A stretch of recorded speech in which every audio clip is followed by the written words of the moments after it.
Welcome to the Deep Dive. I'm Mark Buzz, and today we're diving deep into something you might not expect, fire ants in San Diego. Now, you might be thinking, fire ants in San Diego? Really? But trust me, this is way more interesting than it sounds, especially if you live here in America's finest city. Our source material today is a blog post from Simple Pest Management, and I've got an expert with me to help break it all down. This is Anna Buggs, and let me tell you, when it comes to pest management, she is the queen. So, Anna, before we get into it, what's the deal with fire ants? I mean, why are they such a big deal here in San Diego? I know they sting, but is there more to it? You're right, Mark. Their stings are definitely a problem, but it goes way beyond just a painful bite. Fire ants, especially the red imported variety, are incredibly aggressive and territorial. They build massive colonies and they'll defend their territory fiercely. This makes them a real nuisance in homes and gardens, and they can even cause damage to infrastructure like electrical wiring and irrigation systems. Wow, I had no idea they could be so destructive. So we're talking about two main types of fire ants in Southern California, right? The red imported fire ants and the native southern fire ants. What's the difference between the two? I know they're both reddish-brown, but is there anything else that sets them apart? You've hit on a key point, Mark. Distinguishing between the two is crucial. They might look similar at first glance, but the red imported fire ants are actually an invasive species.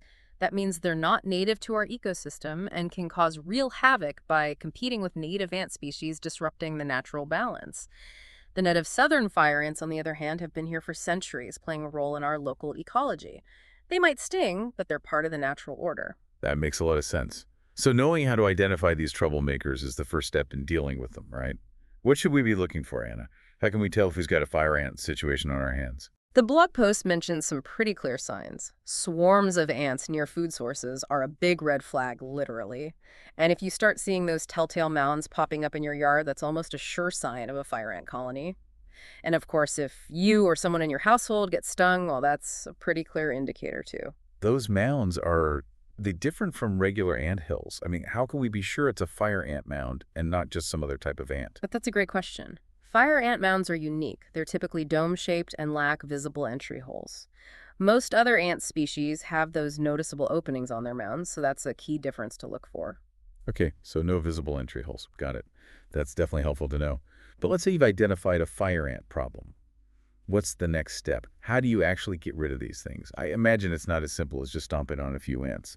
You're right, Mark. It takes a bit more than that. The source we're looking at mentions a few different strategies. First, eliminating food sources is crucial. Fire ants are attracted to anything sweet or greasy, so keeping a clean home, storing food properly, and being mindful of pet food is a good place to start. So just good housekeeping practices can go a long way in preventing a fire ant invasion.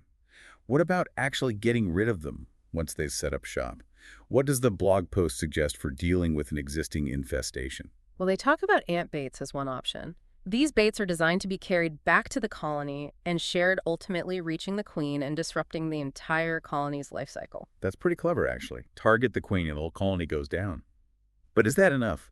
Are there other things we can do to combat a fire ant infestation? The blog post emphasizes the importance of professional pest control, particularly when dealing with a large or stubborn infestation. They specifically mention Simple Pest Management as a local San Diego company that specializes in fire ant control. It sounds like they offer both residential and commercial services. Yeah, I was just checking out their website earlier, and they seem to have a pretty solid reputation. What makes them a good choice for dealing with fire ants, Anna? I mean, what sets them apart from other pest control companies? They're a local company, so they're familiar with the specific challenges of fire ants in our climate and environment. They also highlight their commitment to customer satisfaction and even offer a bug-free guarantee. A bug-free guarantee. That's reassuring. It sounds like they're pretty confident in their abilities. It's a relief to know that there are effective solutions out there.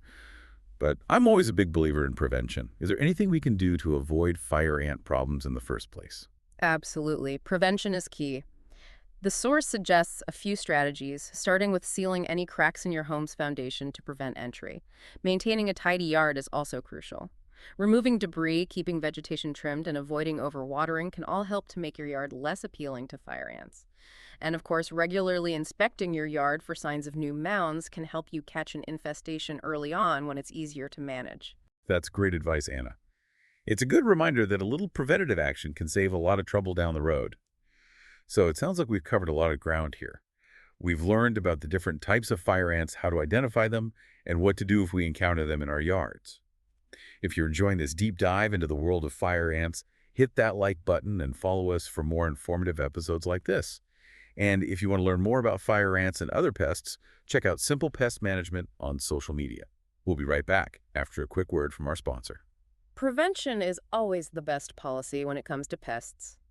You mentioned earlier that fire ants can disrupt ecosystems. I think that's something a lot of people might not fully grasp. Could you elaborate on that a bit? How exactly do these tiny creatures manage to throw things off balance? It's a great point. We tend to think of ants as just a nuisance, but they actually play a crucial role in many ecosystems. When an invasive species like the red imported fire ant comes in, it disrupts the delicate balance that's evolved over time. For example, they often outcompete native ants for food and resources, driving down their populations. This can have a cascading effect on other species that rely on those native ants, like certain plants that depend on them for seed dispersal. So it's not just about the ants themselves, it's about the ripple effect they have on the entire food web. That's a great way to put it. Now, let's talk about those stings for a second. You mentioned they could be quite painful. What's the best way to deal with a fire ant sting? Any home remedies that you recommend? The blog post we're referencing suggests a few things. Washing the affected area with soap and water is essential to clean it and reduce the risk of infection. A cold compress can help with swelling and pain, and over-the-counter pain relievers can also provide some relief. That sounds pretty standard for insect stings. But what if someone has an allergic reaction? What should they do in that situation? That's where things get more serious. If you know you have an allergy to insect stings, or if you start experiencing symptoms like difficulty breathing, dizziness, or hives, it's crucial to seek medical attention immediately. Fire ant stings can trigger severe allergic reactions in some individuals, so it's better to err on the side of caution. Absolutely. Better safe than sorry, especially when it comes to allergies. Speaking of being proactive, you mentioned Simple Pest Management earlier. It seems like they're not just about getting rid of pests, but also about educating people on how to avoid problems in the first place. What kind of information do they offer to help people prevent fire ant infestations? They offer a range of resources on their website and social media, including tips on identifying fire ants, understanding their behavior, and implementing preventative measures. They also emphasize the importance of regular inspections and early intervention to catch infestations before they become major problems. That's really valuable. It sounds like they take a holistic approach to pest management, focusing on both prevention and treatment. So it's not just about calling them when you have a full-blown infestation. It's about partnering with them to create a long-term plan for keeping your home and yard pest-free. Exactly. They can provide customized solutions based on your specific needs and property. Okay, so we've talked about identification, prevention, and treatment. Is there anything else our listeners should know about fire ants in San Diego? Any other insights from our deep dive into the Simple Pest Management blog post? One thing that stood out to me is the importance of understanding the fire ant life cycle. Knowing how these colonies develop, how they reproduce, and what factors contribute to their spread can be really helpful in effectively managing them. For example, understanding that fire ant colonies have multiple queens can help explain why they're so difficult to eradicate. That's fascinating. So even though they're tiny creatures, there's a lot of complexity to their social structure and behavior. I guess that's why it takes a real expert to effectively deal with them. That's right. It's not just about spraying chemicals around, it's about understanding the science behind pest control and applying that knowledge to develop targeted solutions. Well, Anna, thanks for sharing your expertise with us today. I'm sure our listeners have learned a lot about fire ants and how to keep them at bay. If you're enjoying this deep dive, be sure to like and follow us for more informative episodes.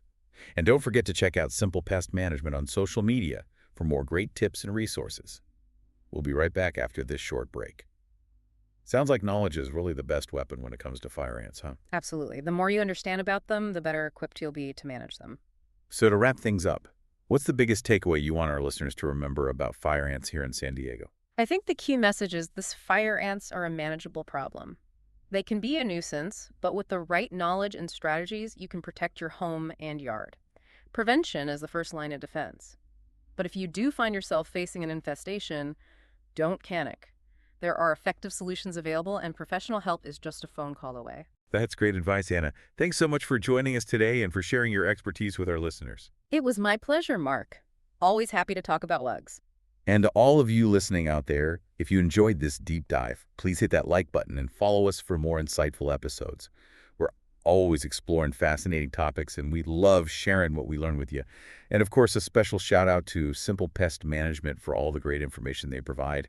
Be sure to check them out on social media for more tips and resources on keeping those pesky fire ants at bay. Until next time, stay curious, stay informed, and maybe just check your shoes before you step outside. You never know what might be lurking in the grass. Well,